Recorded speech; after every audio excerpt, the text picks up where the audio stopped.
Number 1 यहाँ पे आपको दिया हुआ है कि दाचीगाम वन्य जीव अभ्यारण्य निम्नलिखित में से किस राज्य में स्थित है। Dachigam wildlife sanctuary is located in which of the following state, कहाँ पे है, पश्चिम बंगाल में, मध्य प्रदेश में, छत्तीसगढ़ में या फिर जम्मू कश्मीर में, कहाँ पर है, ये जो है आप सबको यहाँ बताना है कि जो आपका देखो दाचीगाम वन्य जीव अभ्यारण्य है वो कहाँ पे स्थित है। तो क्या आंसर है यहाँ पे सबके आंसर है डी, मतलब कि जम्मू एंड कश्मीर। बिल्कुल सही आंसर है सभी का। आंसर क्या होगा, तो ये देखो आपका जम्मू एंड कश्मीर होगा। Dachigam wildlife sanctuary is located in which of the following state, then it's Jammu Kashmir हो गया सबका। चलिए नेक्स्ट क्वेश्चन करते हैं, जो कि यहाँ पे देखो आपका दिया हुआ है कि भारत में नहर द्वारा सिंचाई में कौन सा राज्य अग्रणी है। Which state is the leader in the canal irrigation in India. Punjab है, हरियाणा है, राजस्थान है या फिर उत्तर प्रदेश है। कौन सा राज्य ऐसा है जहां भारत में नहर की सिंचाई में वो राज्य अग्रणी है, ये जो है आपको यहाँ पे बताने की कोशिश करनी है। तो आंसर्स क्या आ रहे हैं, किसी के राजस्थान आ रहे हैं, किसी के ए आ रहे हैं, चलो किसी के डी भी आ रहे हैं।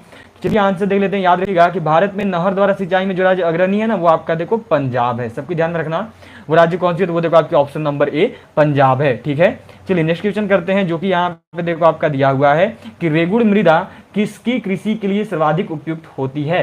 रेगुड़ soil best suited for cultivation, किसके लिए, देखो मूंगफली के लिए, कपास के लिए या आपकी यहाँ पे तंबाकू के लिए या फिर गन्ना के लिए। आप सबको बताएं तो आंसर क्या आ रही है आप सबकी, तो सबके आंसर है कपास की। जो रेगुड़ मृदा है वो कपास के लिए जो है सर्वाधिक उपयुक्त होती है। बिल्कुल सही आंसर है सभी का। रेगुड़ देखो काली मिट्टी का नाम होता है, याद रखिएगा काली मिट्टी या फिर रेगुड़ मिट्टी किसके लिए है, तो ये कपास के लिए जानी जाती है। ठीक है, चलो बहुत अच्छे। नेक्स्ट क्वेश्चन देखते हैं, जो कि यहाँ पे देखो आपका दिया हुआ है। नेक्स्ट क्वेश्चन है कि फल उत्पादन में भारत का विश्व में कौन सा स्थान है। What is the rank of India in the world in fruit production, किसमें है, प्रथम में है, द्वितीय में है, तृतीय में या फिर चतुर्थ में है, किस स्थान पे इंडिया है, ये जो है आप सबको यहाँ पे बतानी। चलिए सबको बताने की कोशिश कीजिएगा। याद रखिए ये आप सबको एक पीडीएफ दे दी जाएगी रात 9 बजे तक टेलीग्राम ग्रुप में। सभी को टेलीग्राम ग्रुप से जुड़िए। टेलीग्राम ग्रुप से जुड़ने का जो लिंक है वो आपका नीचे डिस्क्रिप्शन बॉक्स में दिया हुआ है। तो क्या आंसर है सबके, किसी के ए आ रहे हैं, किसी के बी आ रहे हैं। ठीक है, तो चलिए आंसर देखते हैं। तो याद रखिएगा कि भारत जो फल उत्पादन में है ना ये देखो आपका दूसरे स्थान पे है। सबको ध्यान में रखिएगा। ठीक है, राइट आंसर क्या होगा, तो आपकी देखो ऑप्शन नंबर बी हो जाएगी। नेक्स्ट क्वेश्चन करते हैं, जो कि ये देखो यहाँ पे होगा कि भारत का कौन सा राज्य सौर ऊर्जा उत्पादन में अग्रणी है। Which state of the India is the leader in solar power generation. Rajasthan है या आपकी देखो गुजरात है, राजस्थान है, हरियाणा है या फिर देखो आपका उत्तर प्रदेश है। कौन सा राज्य जो है देखो आपका यहाँ पे कौन सा राज्य जो है सोलर उत्पादन में अग्रणी है, ये जो है आपसे यहाँ पे पूछा गया। सबके आंसर बताइएगा आपके आंसर क्या आ रहे हैं। तो चलिए सबके आंसर अलग अलग आगे हैं, मैं अब क्लियर करता हूँ। देखो तो वो जो राज्य है ना वो याद रखना वो आपका राजस्थान है। ठीक है, राजस्थान ऐसा राज्य है जो कि आपका यहाँ पे देखो सौर ऊर्जा उत्पादन में अग्रणी माना जाता है। बहुत अच्छे, सभी का आंसर भी आए हैं, बिल्कुल सही। नेक्स्ट क्वेश्चन करते हैं, जो कि यहाँ पे देखो आपका दिया है कि सहरिया जनजाति मुख्यतः निवास करती है। Sahariya tribe mainly resides in, कहाँ पे है, छत्तीसगढ़ में है, राजस्थान झारखंड में है, राजस्थान में है या फिर बिहार में। जो आपकी सहरिया जनजाति होती है वो मुख्यतः कहाँ पे निवास करती है, ये जो है आप सबको यहाँ पे बताना है कहाँ पे। चलिए सबको बताइएगा अपने अपने आंसर्स क्या आ रहे हैं सबके। तो आंसर में क्या बता रहे हो, सी बता रहे हो, कुछ बी भी बता रहे हो। ठीक, अनुज सिंह जी का यहाँ पे आंसर आ रहा है सी, फ्री फायर जी का सी है, भाटी राजा जी का बी, अनिता कुमारी जी का सी, मनोज किस्कू जी का सी, प्रिया यादव जी का सी, प्रिंस यादव जी का सी। तो चलिए आंसर देख लेते हैं। तो बिल्कुल सही, देखो जिनका भी आंसर है ना यहाँ पे देखो जिनका भी आंसर ऑप्शन सी आ रहा है वो बिल्कुल सही बता रहे हो। जो सहरिया जनजाति है वो देखो आपकी कहाँ पे निवास करती है, तो ये सबको याद रखिएगा। जो आपकी सहरिया जनजाति है ये देखो राजस्थान में निवास करती है। बहुत अच्छे, चलिए नेक्स्ट क्वेश्चन देखते हैं, जो कि देखो यहाँ पे आपका दिया हुआ है कि महावीर स्वामी का जन्म कहाँ हुआ था। Where was Mahavir Swami born, कहाँ पे हुए थे, ये जो है आपको यहाँ पे बताने की कोशिश करनी है कि जो महावीर स्वामी है उनका जन्म कहाँ पर हुआ था। ठीक है, चलिए यहाँ पे सबको बताने की कोशिश करना। कुंडग्राम, पाटलिपुत्र, मगध या फिर देखो ऑप्शन नंबर डी वैशाली। जो महावीर हैं उनकी जन्म कहाँ पर हुई थी, ये जो आपसे पूछा गया। तो आंसर क्या आ रही है, सबके आंसर ए आ रहे हैं, ये कुंडग्राम में हुआ था और किसी का डी भी है। तो चलिए आंसर देख लेते हैं। जो राइट आंसर देखो आपका कुंडग्राम होगा। ठीक है, महावीर स्वामी का जो जन्म है वो देखो कुंडग्राम में हुई थी। सबको याद रखिएगा जो राइट आंसर वो इसका ऑप्शन ए हो जाएगा, कुंडग्राम में हुआ था। नेक्स्ट क्वेश्चन देखते हैं, जो कि यहाँ पे देखो आपका दिया हुआ है कि कुचिपुड़ी किस राज्य की लोक नृत्य शैली है। Kuchipudi is the main dance of which state. Kerala की है, आंध्रा की है, तमिलनाडु की है या फिर देखो आपकी कर्नाटक की है। जो कुचिपुड़ी है ये किस राज्य की लोक नृत्य शैली है, ये जो आपको यहाँ बताएं। तो आंसर क्या करो, ए। ठीक है, आंसर में क्या आ रही है, ए आ रहे हैं। चलो ठीक है, देखते हैं आंसर। कोई एपी बता रहे हो मतलब कोई बी भी बता रहे हो। चलिए आंसर देख रहे हैं, ज्यादातर बी के साथ चल रहे हैं, मतलब कि एपी बता रहे हैं। तो चलो देख लेते हैं आंसर क्या होगा।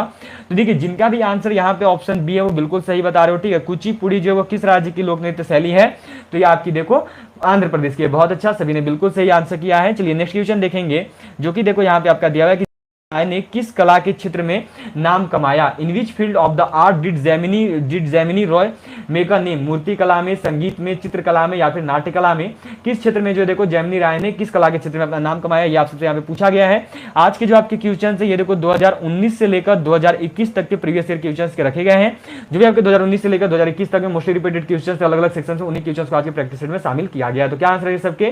किसी के डी आ रहे हैं, किसी के ए आ रहे हैं, किसी के सी आ रहे हैं, तो काफी अलग अलग हो गया। चलिए देखते आंसर क्या होगा। याद रखिएगा जो जेमिनी राय है ना, ये चित्रकला पेंटिंग के क्षेत्र में जो है मशहूर थी, इनका नाम याद रखिएगा। राइट आंसर जो आपका क्या होगा, तो यहाँ पे देखो आपका जो राइट आंसर ये होगा, देखो यहाँ पे राइट आंसर चित्रकला। ठीक है, चलो अब नेक्स्ट क्वेश्चन देखते हैं जो कि यहाँ पे देखो आपका दिया हुआ है चित्रकला से। नेक्स्ट क्वेश्चन जो है ये देखो आपका दिया हुआ है कि पारसियों धार्मिक ग्रंथ है, जो पारसी होते हैं उनका पवित्र धार्मिक ग्रंथ कौन सी है? ये आपको यहाँ बताना है। तुराह है, हदीस है, या आपकी जिंदाविस्ता है, या फिर देखो कुरान है। कौन सो जी है? देखो यहाँ पे आपकी पारसियों की पवित्र धार्मिक ग्रंथ है, ये जो है आप सबको यहाँ पे बताने की कोशिश करनी है। तो चलिए सबको बताइएगा आपके आंसर क्या आ रहे हैं। तो आंसर में आ रही है कुरान। ठीक है, कुरान बता रहे हो। पारसी का बताना है, पारसी का बताना है। देख लो पारसी का बताना है, कुरान कैसे होगा? पारसियों का पूछा आपसे, तो देख लीजिए अच्छे से। तो यहाँ पे देख लो आपको पारसी का पूछा, तो याद रखिएगा पारसियों की जो पवित्र धार्मिक ग्रंथ है ना वो जिंदावेस्ता होती है। ठीक है, याद रखना जिंदावेस्ता को जो है पारसियों के पवित्र धार्मिक ग्रंथ के रूप में जाना जाता है। राइट आंसर ऑप्शन सी होगा, जिसमें देखो रंजन कुमार जी ने आंसर सही बताया है। आगे यहाँ पे इनका एक दिख रहा है और तो कोई सी दिख नहीं रहे हो। ठीक है, सी में रंजन कुमार जी, वर्दीमिरा जुनून जी, जयप्रकाश कुमार जी, विशाल AK47 जी, यहाँ पे Indian soldier ji Anita Kumar ji, C बिल्कुल सही। नेक्स्ट क्वेश्चन देखिए, देखो यहाँ पे लोसांग उत्सव मनाया जाता है। लोसांग फेस्टिवल सेलिब्रेटेड कहाँ पे होती है? तिब्बत में, अरुणाचल प्रदेश में, सिक्किम में या फिर केरल में। जो आपकी लोसांग उत्सव है वो कहाँ पे मनाई जाती है, ये जो है आप सबको यहाँ बताना है। तो याद रखिएगा जो आपकी लोसांग उत्सव है ना वो देखो आपका मनाया जाता है सिक्किम में। ठीक है, इन सिक्किम, बहुत जिनका भी आंसर सिक्किम आ रहा है वो बिल्कुल सही बता रहे हो। सिक्किम में जो है देखो आपका लोसांग उत्सव मनाया जाता है। चलिए नेक्स्ट क्वेश्चन करेंगे जो कि देखो यहाँ पे दिलवाड़ा मंदिर कहाँ स्थित है? Where is Dilwara temple located? Hampi में है, माउंट आबू में है, द्वारिका में है या फिर पुरी में है? जब दिलवाड़ा मंदिर है वो कहाँ पे स्थित है, ये जो है आपसे यहाँ पे पूछा गया। चलिए सबकी बताइएगा। तो याद रखिएगा जो देखो आपका दिलवाड़ा मंदिर है ना वो आपकी कहाँ पे? तो ये आपकी देखो mount Abu. Option number B is the right answer. बहुत अच्छे, जिनका बी आ रहा है बिल्कुल सही हो, सभी के बी आए हैं, बहुत अच्छा, सभी ने बिल्कुल सही आंसर किया है। नेक्स्ट क्वेश्चन देखते हैं जो कि देखो गारो हिल्स कहाँ स्थित है? Where is Garo hills? Tripura में है, मणिपुर में है, मेघालय में है या फिर देखो आपकी नागालैंड में है? जो गारो हिल्स है ये कहाँ पर स्थित है, ये जो है आपसे यहाँ पे पूछा गया। तो सबको ध्यान में रखिएगा जो गारो हिल्स है ना ये देखो आपका कहाँ पे है? तो ये देखो आपकी मेघालय में स्थित है। ठीक है, राइट आंसर क्या होगी? तो इसके राइट आंसर होगी ऑप्शन नंबर सी। जो आपका गारो हिल्स है ये कहाँ पे है? तो ये देखो आपकी मेघालय में। याद रखिएगा त्रिपुरा नहीं, मेघालय होगा इसका right answer, option number C. सबको ध्यान में रखिएगा। ठीक है, चलिए नेक्स्ट क्वेश्चन देखते हैं जो कि ये देखा होगा कि भारत में योजनाबद्ध बसा शहर कौन सा है? Which is the most planned city in India? जो कि योजनाबद्ध तरीके से बसाया गया, ये आपको यहाँ बताना है। कोयम्बटूर है, नई दिल्ली है, चंडीगढ़ है या फिर सेलम है? कौन सा ऐसा देखो यहाँ पे शहर है जो कि आपका सबसे योजनाबद्ध तरीके से बसाया गया, ये आप सबको बतानी है। तो आंसर क्या रहे? कुछ के आंसर बी है, कुछ के आंसर सी जा रहे हैं। ठीक है, तो चलिए आंसर देख देते हैं। राइट आंसर याद रखिएगा आपका चंडीगढ़ है। ठीक है, चंडीगढ़ जो है ये आपका सबसे योजनाबद्ध तरीके से बसा हुआ शहर है, मोस्टली प्लान्ड सिटी है आपकी इंडिया की, वो है कौन सी? तो चंडीगढ़। सबको ध्यान में रखना। नेक्स्ट क्वेश्चन देखते हैं जो कि ये देखो आपका कि विद्युत धारा के उष्मीय प्रभाव पर आधारित घरेलू उपकरण है। ठीक है, जो यहाँ पे विद्युत धारा के उष्मीय प्रभाव पर आधारित घरेलू उपकरण है वो कौन सी है? यहाँ सबकी साइंस स्टार्ट हो रही है। The heating effect of electric current is based on the appliances. किस पे है? देखो विद्युत हीटर पे है, विद्युत बल्ब पे है, ट्यूब लाइट पे है, यहाँ पे देखो ऑप्शन नंबर डी उपरोक्त सभी। तो जो भी बच्चे नए होंगे चैनल पे वो चैनल को सब्सक्राइब करके बेल आइकन जरूर प्रेस कर दीजिएगा। सभी लोग क्लास क्वेश्चन को लाइक जरूर कर दें। तो चलिए क्या आंसर है यहाँ पे? तो कोई बता रहा है ऑल ऑफ दिस की मतलब कि आंसर डी होगा। सभी लोग आंसर डी ही गए। तो चलिए आंसर देखते हैं। तो याद रखिएगा विद्युत धारा उसमें प्रभाव कार्य करने वाले जो है ना यहाँ पे देखो सभी हैं। ठीक है, ऑल्स हैं। हीटर भी आपका उसमें प्रभाव पर कार्य करता है, बल्ब और ट्यूबलाइट भी, ये दोनों के दोनों विद्युत धारा के उसमें प्रभाव पर कार्य करते हैं, ये तीनों। ठीक है, चलिए नेक्स्ट क्वेश्चन करते हैं जो कि है देखो यहाँ पे आपका कि घरेलू विद्युत उपकरणों में प्रयुक्त सुरक्षा फ्यूज तार उस धातु से बनी होती है जिसका क्या लिखा हुआ है यहाँ पे देखो अच्छे से देख लो कि घरेलू विद्युत उपकरणों में प्रयुक्त सुरक्षा फ्यूज तार उस तार से बनी होती है जिसका क्या होता है? प्रतिरोध कम होता है, गलनांक कम होता है, विशिष्ट घनत्व कम होता है या फिर देखो चालकत्व कम हो।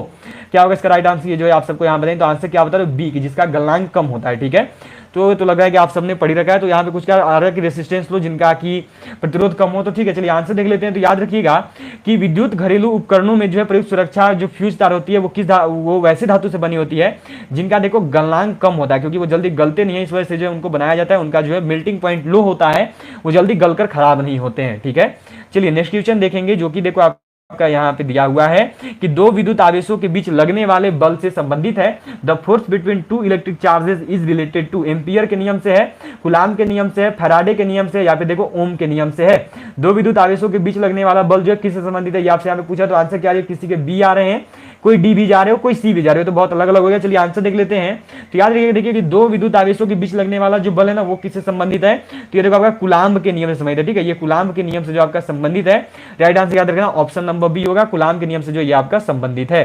चलिए नेक्स्ट क्वेश्चन करते हैं, जो कि ये देखो यहाँ पे आपका कि तरन ताल वास्तविक गहराई से कम गहरा दिखाई देता है, इसका कारण क्या है। जो तरन ताल कहने का मतलब यहाँ पे ये है, मानिए कि कोई भी यदि बोतल है उसका जो सरफेस होता है वो आपका बाहर से पर थोड़ा ऊंचाई दिखाई देता है, ठीक है, तो ये किस वजह से होता है ये आपको बतानी है। अपवर्तन की वजह से, प्रकीर्णन की वजह से, परावर्तन की वजह से, या फिर देखो आपका व्यक्तिकरण की वजह से, ये किस वजह से होता है, ये जो आपसे यहाँ पे पूछा गया है। तो आंसर क्या आ रही है, सबकी ए आ रही है और लगभग सभी की बिल्कुल सी आंसर है। देखो अपवर्तन, रिफ्लेक्शन ऐसा है जिसकी वजह से जो है देखो आपका तरन ताल जो सरफेस होता है वो थोड़ा सा ऊपर उठा हुआ दिखाई देता है।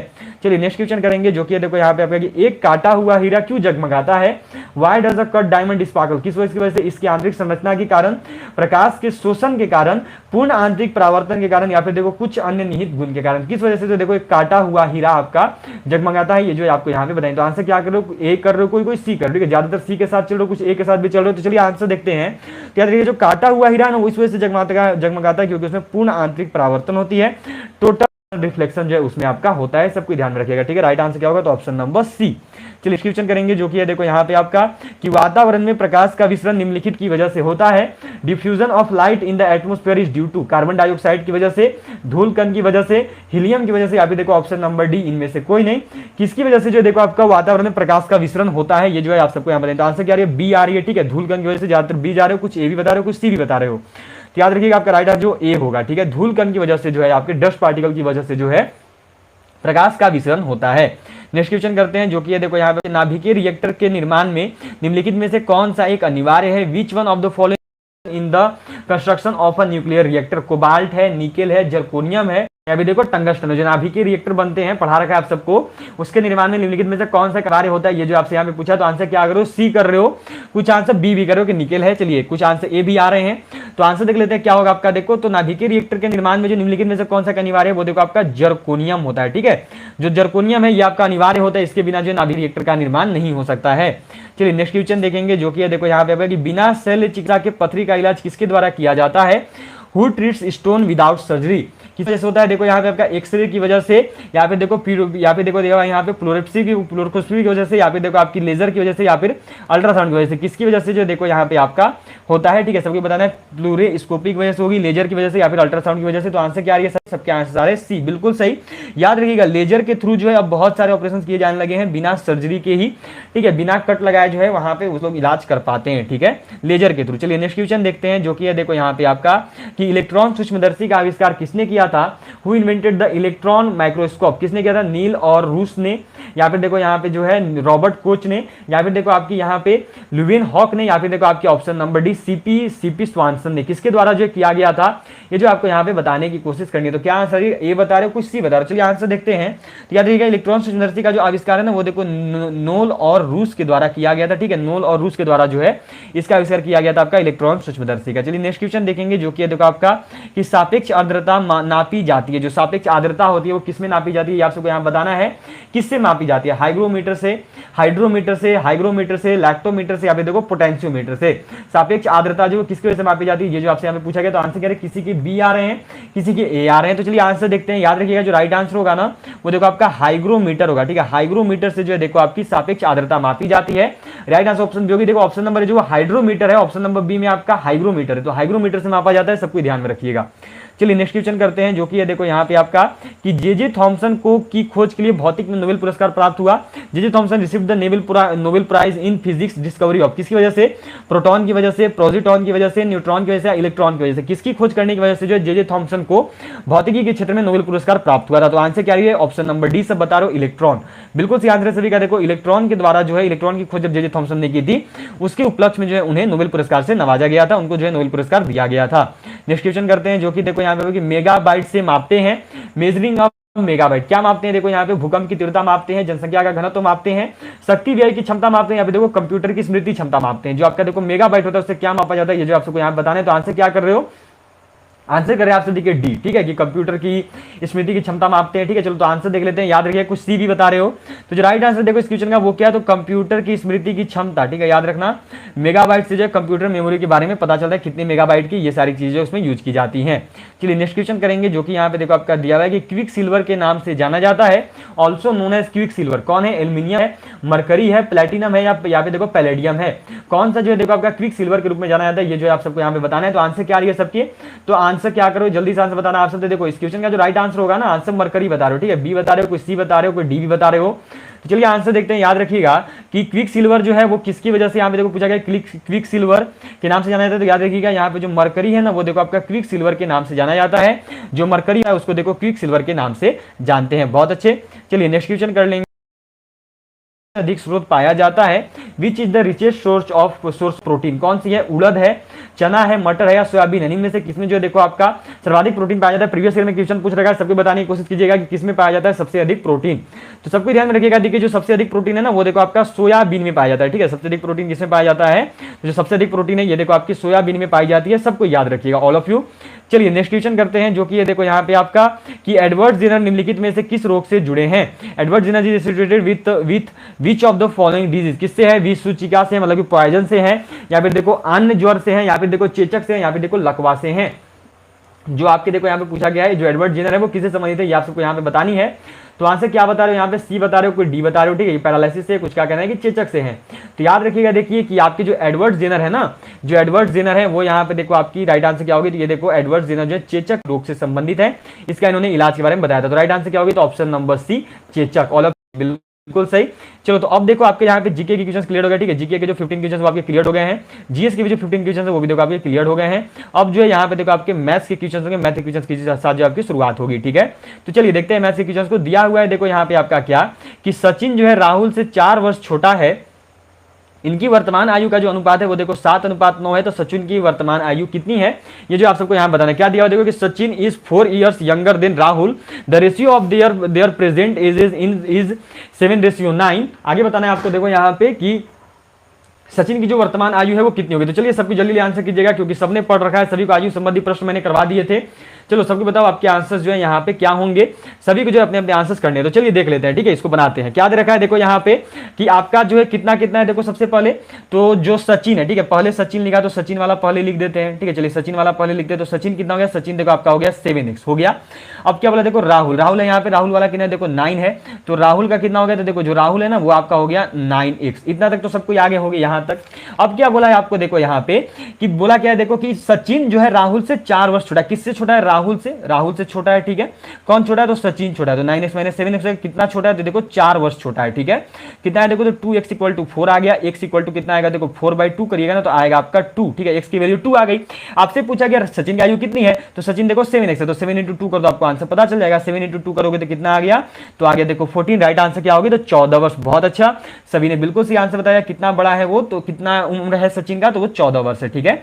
चलिए नेक्स्ट क्वेश्चन करते हैं, जो कि है देखो यहाँ पे आपका कि एक आयताकार टंकी की जो लंबाई है, लंबाई चौड़ाई तथा ऊंचाई क्रमशः 7 मीटर, 6 मीटर तथा 5 मीटर है, तो टंकी की लंबाई क्या होगी, ये जो है आपसे यहाँ पे पूछा गया। कुछ भी एक्स्ट्रा दिमाग लगाने की जरूरत नहीं है।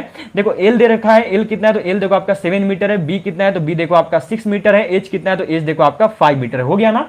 अब क्या दिया है देखो, ये एल है, ये बी है, ये एच, और बोला आयतन निकालने को, तो समझिए क्या करेंगे, सीधे एल × बी × एच, घनाभ का आयतन निकाल दो, आपका आंसर आपको पता चल जाएगा। एल कितना हो गया देखो 7 हो गया, बी कितना हो गया 6 हो गया, ये कितना हो गया 5 हो गया, ठीक है, यहां तक तो सबको आगे हो गए। अब जब मल्टीप्लाई करिएगा ना इनको, तो आपका देखो आएगा 210 मीटर क्यूब, 210 मीटर क्यूब, जो इसका राइट आंसर होगा। राइट आंसर होगी option number A, option number C, ठीक है, बिल्कुल सही आंसर किया है। चलिए नेक्स्ट क्वेश्चन करते हैं, जो कि यहाँ पे देखो आपका दिया हुआ है कि यदि किसी समान श्रेणी की पहली पद 5 तथा सार्व अंतर 2 है, तो श्रेणी की 5वीं पद क्या होगी, ये जो है आपसे यहाँ पे पूछा गया। चलो क्या दिया है, पहला पद को क्या बोलते हैं, ए बोलते हैं, A1 बोलते हैं, ऐसे ए बोलते हैं। A = 5 हो गया, और सार्वंत्र दिया है 2, मतलब कि D = कितना हो गया 2 हो गया। और फॉर्मूला क्या होता है देखो, आपको फॉर्मूला होता है n = a + n - 1 × d, यही फॉर्मूला होता है ना। a कितना है देखो 5 है, n कितना है, तो यहाँ देखो a, तो कैवा पद बोला था आपसे 5वां पद, मतलब कि एक n का कितना हो गया, तो 5 हो गया। अब यहाँ पे n की जगह क्या रखोगे, 5 - में 1, और कितना हो गया, तो d देखो आपका 2 है। कितना है देखो यहाँ पे, तो 5 + में 5 - 1 करोगे तो 4 × 2 8, और 5 कितना हो गया, तो 13। राइट आंसर कितने 13 आ गया क्या सबकी, बहुत सही। चलो बिल्कुल सही, सभी ने बिल्कुल सही आंसर किया है 13। बहुत अच्छे, सभी के बिल्कुल सही आंसर्स आए हैं। चलिए नेक्स्ट क्वेश्चन का, क्योंकि यहाँ पे देखो आपका दिया हुआ है कि सबसे छोटी अभाज्य संख्या, बेसिक सा क्वेश्चन है, जल्दी से बताना जरा। 5 बच्चों के नाम, सबसे छोटी अभाज्य संख्या कौन सी है? What is the smallest prime number? चलिए जल्दी से बताइएगा, 5 के नाम लेना चाहेंगे। बिल्कुल एक थ्योरेटिकल जैसा क्वेश्चन है, ऑब्जेक्टिव टाइप है, सबको बताइएगा कि सबसे छोटी अभाज्य संख्या कौन सी है। तो सुजीत प्रजापति जी का 2 है, आर्मी बॉय जी का 2, वर्दी मेरा जुनून जी का 2, अंजलि यादव जी का 2, संजय कन्नड़ जी का 2। हो गए, 5 बच्चों के नाम ले लिया, बिल्कुल सही आंसर है, याद रखिएगा। यहां पर जो 2 है ये देखो आपकी सबसे छोटी अभाज्य संख्या है, सबको याद रखेंगे, ठीक है। चलिए नेक्स्ट क्वेश्चन देखते हैं, जो कि है देखो यहां पे आपका कि यदि √2x इक्वल टू 256 तो x कितना है, ठीक है। x की वैल्यू आपको यहां बतानी है क्या होगी। चलिए सबको बताइएगा और जल्दी जल्दी अपने अपने आंसर देना, आपके आंसर्स जो है यहाँ पे क्या आएंगे, ठीक है। सभी के जो है आंसर यहाँ पे आनी चाहिए। अच्छा ये जो क्वेश्चन है आपको, चलो सबके अपने अपने आंसर बताओ कि आप सबके जो आंसर्स हैं वो क्या आ रहे हैं, क्या होगा इस क्वेश्चन का राइट आंसर। सभी को जो है यहाँ पे अपने अपने आंसर्स करने हैं। तो चलिए सबको बताइएगा। तो एक चीज यहाँ पे नोट करना, एक चीज यहाँ पे जरा देखना, ये जो आपको √2 है ना, इसका जरा एक बार मैं क्लियर कर देता हूं, देखो नहीं तो यहाँ पे थोड़ा सा प्रॉब्लम होगा। देखो ये जो है ना आपका इस प्रकार से लिखा गया, ठीक है। ये जो आपका इस प्रकार से लिखा गया, देख लीजिएगा, √2x है, इस प्रकार से लिखा गया है, ठीक है। और आपकी देखो 256 है। अब क्या दे रखा है, देखो यहाँ पे तो √2 है, मानो ये x हो गया, इक्वल टू में 256 क्या होता है, देखो 2 का पावर 8 करिएगा ना तो 256 हो जाएगा। इतना तो आप सब जानते हैं शायद। अब इतना हो गया तो कुछ भी नहीं, ये देखो अब इधर आपका वर्ग है, ठीक है। इधर आपका देखो ये रूट है, रूट को उधर भेज दो तो 2 का पावर x रहेगा। अब जब रूट उधर जाएगा तो देखो वर्ग के रूप में जाता है, तो यहाँ पे 2 हो गया। और यहाँ पे अब क्या हो गया, देखो इधर आता है तो मल्टीप्लाई होता है, तो 8 इंटू 2 मतलब कि कितनी हो गई। तो अब देखो आपकी आ रही होगी 2 का पावर x इक्वल टू 2 का पावर 16। तो दोनों 2 है, x का वैल्यू पूछा था तो x का कितना हो गया, 16 हो गया। राइट आंसर क्या होगा, तो ऑप्शन नंबर बी। बहुत अच्छे, सभी ने बिल्कुल सही आंसर किया है। चलिए नेक्स्ट क्वेश्चन देखते हैं, जो कि है देखो यहाँ पे आपका कि प्रथम 7 2 के गुंजों का औसत क्या है। पूछा गया प्रथम 7 2 के गुणज, कौन कौन से गुणज होते हैं 2 के। बहुत बार क्वेश्चन आ रखा है, ठीक है। ऐसे क्वेश्चन अभी आपका 3 का गुणज पूछा था नर्सिंग वाले के पेपर में, 5 गुणज पूछे थे। सबको बताइएगा क्या होगा, देखो 2 4, नेक्स्ट क्या होता है देखो 6, नेक्स्ट होता है 8, नेक्स्ट होता है 10, मानो ऐसे ही जाता है ना। अगला कौन सा गया 12 हो गया, अगला कौन सा गया 14 हो गया। यही इसके 7 गुणज है, 1 2 3 4 5 6 7।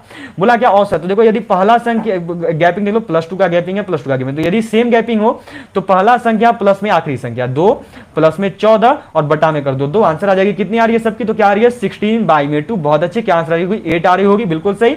जिनका भी 8 आ रहा है वो बहुत अच्छे आपसे बता रहे हैं। चलो बिल्कुल सही। नेक्स्ट क्वेश्चन करते हैं, जो कि है देखो यहाँ पे आपको ऐसी कौन सी संख्या है जिसे 15 से गुना करने पर इसमें 196 की वृद्धि हो जाती है।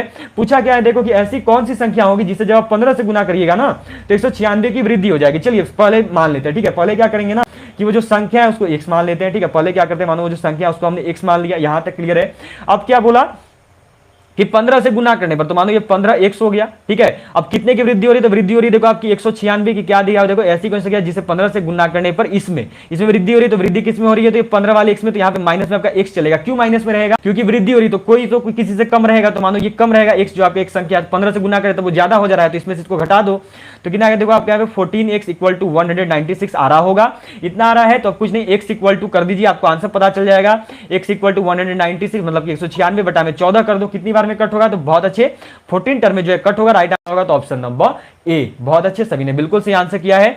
चलिए नेक्स्ट क्वेश्चन करते हैं, जो कि यहां पे दिया हुआ है देखो कि एक आयताकार पार्क की लंबाई 12 मीटर तथा चौड़ाई जो है 5 मीटर है। उस वर्ग के विकर्ण की लंबाई क्या होगी जिसका क्षेत्रफल के बराबर है। थोड़ा सा देखो टफ लगने वाला है, मैं समझ रहा हूं, लेकिन सभी को बनाने, क्योंकि देखिए पढ़ा रखा है मैंने। अगर अभी क्षेत्रफल वाला क्लास ओपन करके देखोगे ना तो उसमें मिल जाएगा, मैंने पढ़ा रखा है। चलिए क्या दे रखा है देखो यहाँ पे आपको क्या बोला, आयताकार पार्क की लंबाई 12 मीटर तथा चौड़ाई 5 मीटर है, इतना क्लियर है। उस वर्ग के विकर्ण की लंबाई क्या होगी जिसका क्षेत्रफल जो है यहाँ पे देखो, जिसका क्षेत्रफल क्या है देखो यहाँ पे, जिसका क्षेत्रफल पार्क के बराबर, ठीक है। ये होना चाहिए जिसका क्षेत्रफल के बराबर है। तो कुछ नहीं, देखो यहाँ पे आपको क्या करना होगा ना, वर्ग, ठीक है। क्या बोला है देखो यहाँ पे वर्ग बोला है, वर्ग का विकर्ण मतलब कि क्या हो गया देखो, तो वर्ग का क्षेत्रफल, ठीक है। वर्ग का क्षेत्रफल और क्या है, तो ये देखो जिसका क्षेत्रफल आपस में बराबर है, तो वर्ग का क्षेत्रफल इक्वल टू आयताकार पार्क का क्षेत्रफल हो गया। आयताकार पार्क का क्षेत्रफल ये लिख लेना। अब वर्ग का क्षेत्रफल देखो कौन सा फॉर्मूला लगाएगा, तो आपको 1/2 इंटू में d² वाला फॉर्मूला लगाना होगा, क्योंकि यहाँ विकर्ण पूछा है तो विकर्ण वाला हो गया। अगले में क्या आ जाएगा देखो, l कितना है, तो l देखो आपका 12 है, और a जो आपकी l इंटू b होती है, तो b कितनी है, तो ये देखो आपकी 5 है, चौड़ाई 5 है। अब क्या आ गया यहाँ पे देखो आपका 1/2 इंटू में d² इक्वल टू में क्या होगा देखो, ये आपका तो 12×25 हो गया 60। यहां तक तो सबको क्लियर होगा। अब देखिए क्या है, तो यहाँ पे आपको दे रखा है देखो 1/2 इंटू में d² इक्वल टू क्या था 60 था। अब क्या हो गया देखो, तो d² इक्वल टू कर दो तो 60 इंटू 2 कितना हो गया, तो 120 हो गया। कुछ नहीं, 60 गुना 2 किया है। अब d इक्वल टू कीजिएगा जब अंडर रूट में 120 ना, तो जब तोड़ोगे तो आपका आंसर आएगा देखो यहाँ पे 2√30। इतना जिसका भी बिल्कुल सही बता रहे हो, 2√30 आनी चाहिए। 30√2 आ रही है क्या, 30√2 आ रही है आप सबकी, डबल 30 हो गई क्या, एक बार देख लेना। तो जरा 2√30 आनी चाहिए थी मेरे अनुसार। एक बार जरा आप लोग आंसर मिलाइएगा, आपकी शायद आंसर 2√30 30√2 कैसे आएगी? डबल 30 तो नहीं होनी चाहिए थी, इंटू में 30 × 30 हो जाएगी, बड़ा लंबा डिजिट 900 चला जाएगा। तो जरा वेरीफाई करना एक बार और आंसर देखिए आपकी ए होनी चाहिए। मेरे अनुसार, अगर मैं गलत हूं तो बता सकते हो कि आप मिस्टेक कर रहे हैं, लेकिन मेरे अनुसार जो आंसर आपकी शायद ए होनी चाहिए थी। कोई देख लीजिएगा, ठीक है। सबको एक आंसर जो ए आना चाहिए था, देख लेना, ए आंसर आना चाहिए था आप सबका मेरे अनुसार। चलिए हो गया, यहाँ पे 30√2 नहीं आएगा, 2√30 आएगा, जिसको तोड़ोगे 120 को। तो चलिए अब नेक्स्ट क्वेश्चन करते हैं, जो कि यहाँ पे देखो आपका दिया हुआ है। नेक्स्ट क्वेश्चन चेक कर लो। अच्छा एक बार वेरीफाई भी कर लो, ठीक। यहाँ पे आपका जो है हो सकता है कि वेरीफाई भी कर लो एक बार, ठीक है। वेरीफाई भी कर लो। यहाँ पे क्या आपका, तो देखो क्या आया था, देखो आपकी 120 आई थी ना, इसको आपने तोड़ा था, ठीक है। तो 120 को तोड़ोगे तो देखो कितना टर्म में, 2 × 2 × 30 टर्म में ही टूटेगा ना, इतनी टर्म में टूटेगा। 2 दूनी 4, 4 तिहाई 20 होता है, 120 होता है। तो इस पर वाली चलोगे तो मानो आपका 2√30 आंसर आएगा। आंसर जो आपकी यहाँ पे देखो 2√30 आना चाहिए था, ठीक है। आंसर जो आपकी 2√30 आनी चाहिए, आपने तोड़ने में गलती की, अंडर रूट में 120 करेगा तो 2√30 आएगा आपका आंसर, देख लीजिएगा, ठीक है। चलिए नेक्स्ट क्वेश्चन करते हैं, जो कि यहाँ पर देखो दिया हुआ है। तो एक चीज यहाँ पे क्या बोल रहा हूँ, क्वेश्चन गलत है, बिल्कुल नहीं। जिसका क्षेत्रफल जो है ना, यहाँ पे एक चीज छूटा है, यहाँ पे केवल एक चीज छूटा है, देखो जिसका क्षेत्रफल पार्क के क्षेत्रफल के बराबर, ये केवल यहाँ पे छूटा था। तो वो तो आपका मैंने लिख ही दिया था कि वर्ग का क्षेत्रफल इक्वल टू आयत का क्षेत्रफल। तो कोई प्रॉब्लम तो होना नहीं चाहिए इसमें, ठीक है, होना नहीं चाहिए था आपको प्रॉब्लम, देखो यहाँ पे। तो भाई बेसिक सी चीज है, ठीक है। चलिए तो इतना आना चाहिए था, ठीक है। देख लेना यहाँ पे आपके आंसर शायद 2√30 आती, राइट आंसर आपका ऑप्शन ए होगा। आपसे मिस्टेक की थोड़ी सी, 30√2 नहीं आएगी। चलिए नेक्स्ट क्वेश्चन करते हैं, जो कि यहाँ पे देखो आपका दिया हुआ है कि एक समबाहु त्रिभुज का क्षेत्रफल जो है 4√3 सेंटीमीटर स्क्वायर है, तो इसकी परिमिति कितनी होगी, ठीक है।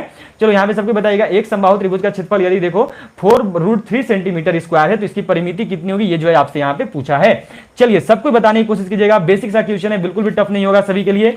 सभी को जो है अपने अपने यहाँ पे आंसर्स करने हैं और सभी को जो है आंसर बतानी है। चलो जल्दी से आंसर करो, उसके बाद मैं बनाऊंगा, क्योंकि मैंने पढ़ा रखा है और मैं आप सबसे जो है इसका आंसर चाहूंगा, क्योंकि मैंने ये चीज जो है आप सभी को पढ़ाई है, ठीक है। तो चलिए सबके आंसर बताइएगा, आपके आंसर्स क्या आ रहे हैं, उसके बाद ही मैं जो इसको सोल्व करने जा रहा हूं, ठीक है। तो चलो सबके जरा अपने आंसर बताओ। तो चलिए मैं भी अब देख लेता हूं, ये तो ज्यादा टाइम हो जाएगी।